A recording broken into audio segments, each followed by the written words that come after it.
Neill, it's your first game here at Starks Park. It's a 3-3 draw. Help me make sense of it.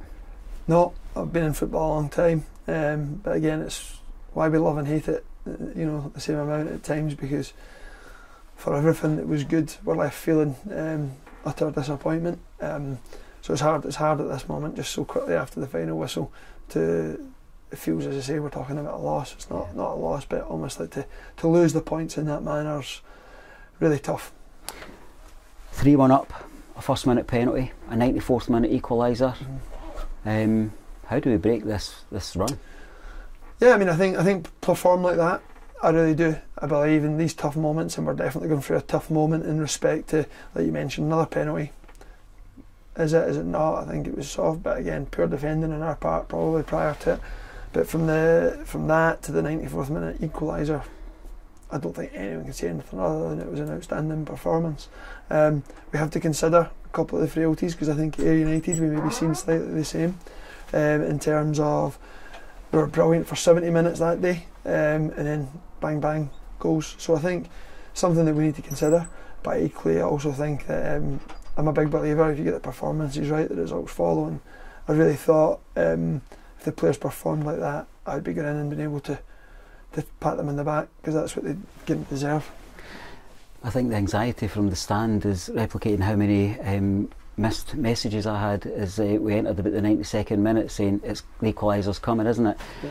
Do you sense that from support? Do you sense that we're in a bit of a rut, that we need some character to break us free from? I can't say that at all. I thought when they scored the second, it might go that way in terms of I'm just not long on the job, and we're 3-2, and again they've been brilliant, they might drop off.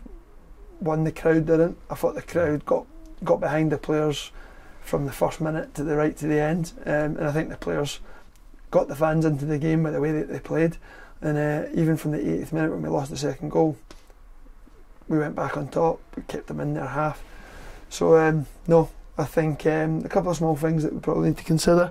Doing the dirty side of the game, doing those little things that just get you across the line, because there's no way when you play like that you should end up not winning the game. But it's just something that we'll try to address. We know we've got big characters all over the pitch. We've got experience, we've got age, and we've got a nice mix of youth. What is that extra bit of character that's needed to just make sure when that ball comes in the box at the end, it's up at the halfway line, it's kept down in the corner, we don't try and play too much football when it's game management time? I think we've got to be careful and not overanalyse it, because someone just said to me there, once they got the second goal, I totally disagree. I thought once they got the second goal we went back on top. I can't think of a chance that they had from between the second and the third goal.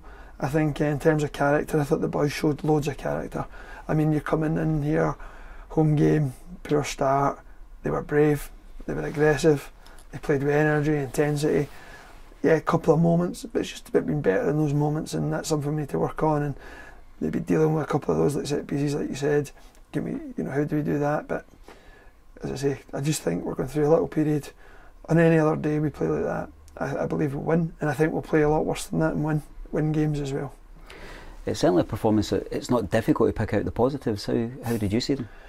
Yeah, I think a lot of individual positives in respect to people that can be very happy with the performance, but I think the reasons for that is because collectively they were great. Collectively they played with intensity, they were exciting, and again I think the fans were right behind us, because that's what they want to see. We had Finlay Pollock running at people, Lewis Stevenson bombing on, Kieran Freeman, excellent. Go through them all. It was a collective performance. So the positives are we created loads and loads of chances, loads and loads of effort at goals, loads and loads of aggression against the ball. It's, as I say, it's quite hard to still digest at this point in time. It says a lot that it's a powerful kind of return for Jack Hamilton. There's pace and there's skill to young Pollock, but it's actually Stevenson who takes the man of the match. So there are performances all over the park. Yeah, I suppose that first goal, it does deserve man of the match. What a goal that was. Listen, I think very difficult for anyone picking man of the match today, based on some of the attacking performances that we had. But Lewis, I thought, was excellent. His distribution was excellent. His energy was excellent. Again, I think a lot of these lads will go home pretty confused, because they should be feeling really, really good about themselves, and instead they're feeling really, really down. And that's what football does to us. It certainly does. You mentioned that goal from Lewis.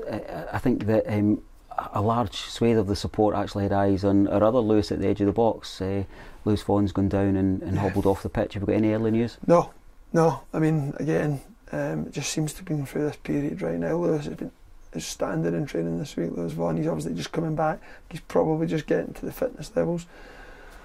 Something we need to consider. Why? But again, football injuries do happen. It's just something we need to try and do everything we can to try and restrict the amount, because we're missing key guys and we're missing too many right now. At this early stage, are you overly concerned about his condition? Yeah, definitely. When you go down like that as early as that, but Lewis has bounced back from much bigger injuries in the past, and as I say, we've got a good medical team that will look into it, and hopefully we get him back as quick as we possibly can. You mentioned that there's bodies returning as well to build upon what we have. One of them was Kieran Freeman, who came in that allowed you to play that back four.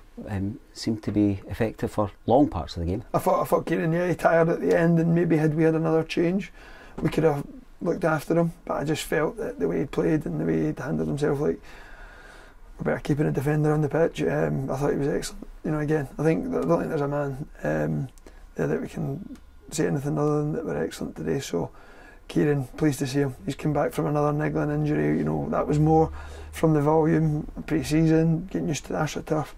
Now today he showed some glimpses of what made him so good for Dundee United.